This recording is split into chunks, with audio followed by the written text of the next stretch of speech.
Hey kids, it's Grandpa sitting out in front of the Parkway Prosthodontics where I just had my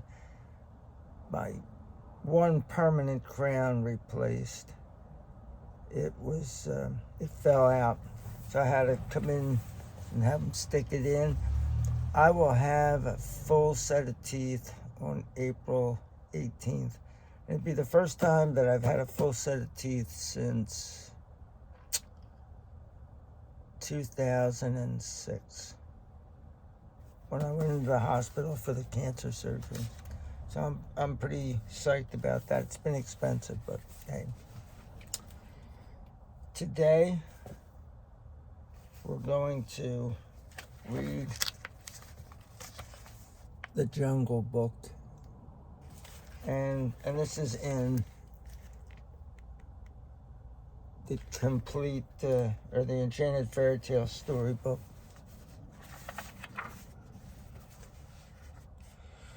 On a warm summer evening, deep in the jungle in India, Mother and Father Wolf and their 4 cubs awoke from a nap in their cave.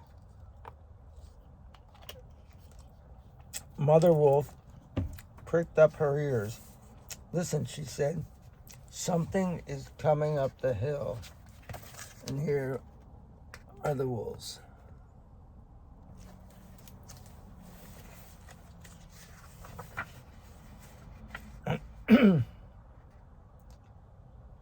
"Was there ever a wolf mother with a man cub among her children?"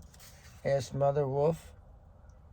"I have heard of such things," said Father Wolf, "but never before among the wolves of our pack." Suddenly the wolves I'm sorry. I wondered why it was so confusing. I skipped the page.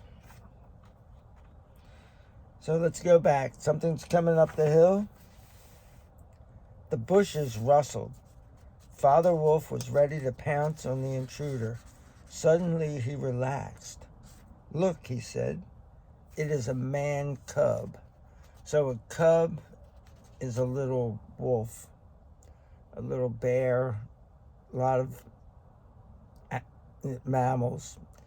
That's what they call the young, a cub. So since it's a person, a young person, this daddy wolf is calling him a man cub. Soft and smooth and barely big enough to walk, the little boy looked up at Father Wolf and laughed. Father Wolf picked him up gently and carried him inside. "How little, how sweet, and how brave," said Mother Wolf softly. The little man cub pushed his way between the wolf cubs to get warm. And there he is.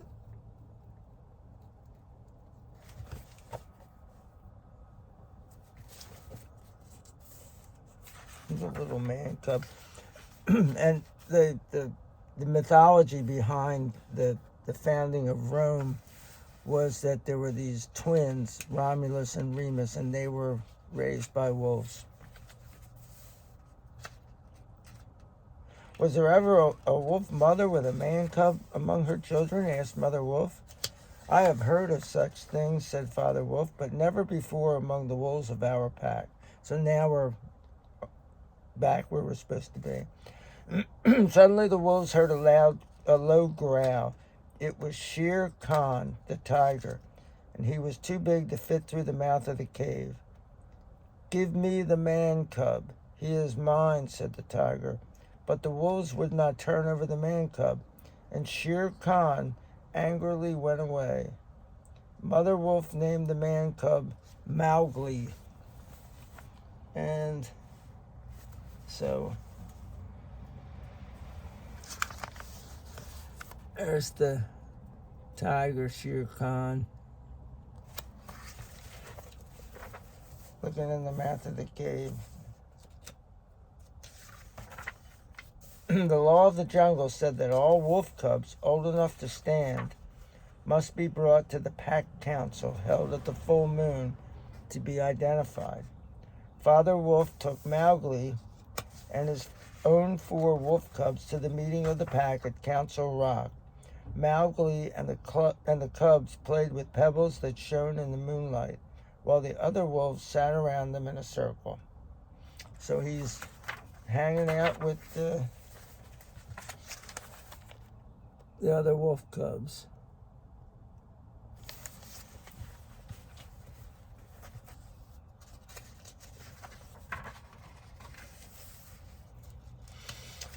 With the wolves at this meeting was Baloo, the sleepy old brown bear, who ate only nuts and roots and honey. Baloo was the teacher of all the wolf cubs. "Let the man cub run with the pack," said Baloo. "I will teach him the ways of the jungle." In the distance, behind Council Rock, the growls of Shere Khan could be heard. Then Bagheera, the inky black panther, spoke. "Except the man cub," Bagheera said. "I will be his guardian." The wolves all listened to both Baloo and Bagheera and decided that Father and Mother Wolf should keep the man cub to raise as their own son. So he's at least got some protection. And here's Baloo, the bear.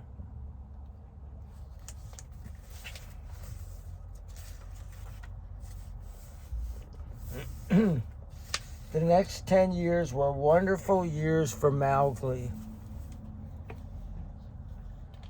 He called the wolves and the other jungle animals his brothers.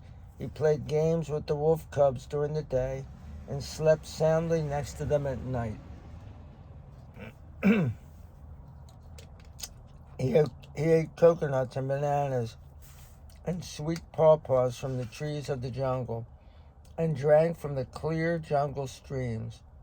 Father Wolf, Baloo, and Bagheera taught Mowgli the ways of the jungle, and when he was old enough, he met at Council Rock with the rest of the pack.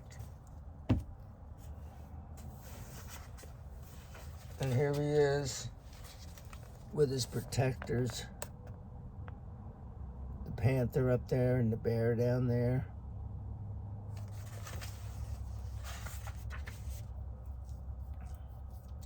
One day, Bagheera, so that's the Black Panther, had a long talk with Mowgli.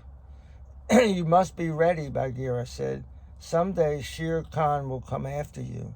The only way you can be safe and keep the jungle safe from Shere Khan is to return to the man village."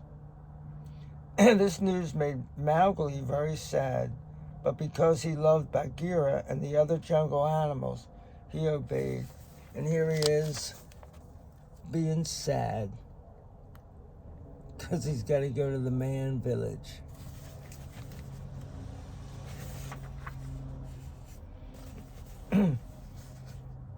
"I will go from the jungle to my own people." So he knows that he's not a wolf.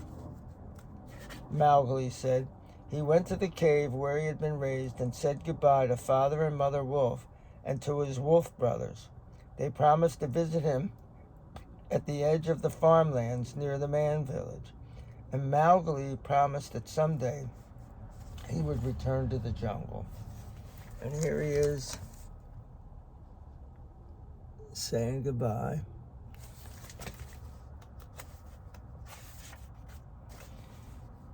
When Mowgli reached the man village, a rich woman named Messua gave him a long drink of milk and some bread.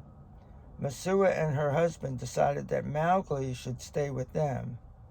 "I might as well," Mowgli said to himself, "at least until I have learned man's language." In the jungle, Mowgli had learned to imitate the sounds of many of the animals, and before dark, he had learned the names of many of the things in the house. So I had wondered about how he'd learned English or Indian, whatever. Hindi, whatever part of India he's in.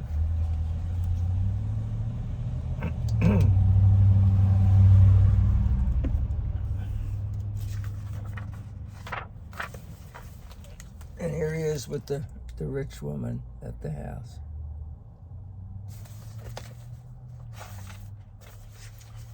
Soon Mowgli could speak man's language well. He learned to wear clothes, to count money, to farm, and to herd buffalo. But his wolf brothers still met him at the edge of the farmlands to run and play and tell him the news of the jungle. One day, Gray Brothers brought news that Shere Khan was once more looking for Mowgli. Just as Bagheera had warned, he plans to wait for you at the village gate this evening, said Gray Brother. And here's his wolf brother named Gray Brother. Although he kind of looks brown, but...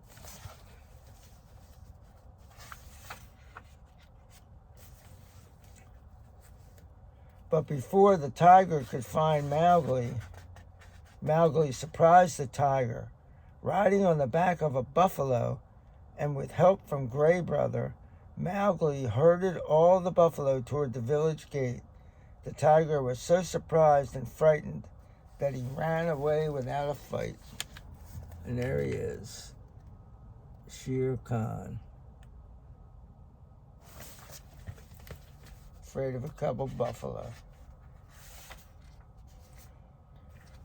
Mowgli took the buffalo back to the man village. Then he said goodbye to the family that had taken him in and returned to the jungle, his true home. What a happy meeting there was at Council Rock that night. And for the rest of his life, Mowgli lived in the jungle with Baloo and Bagheera and Grey Wolf and the other wolves for company. Peace out, kids.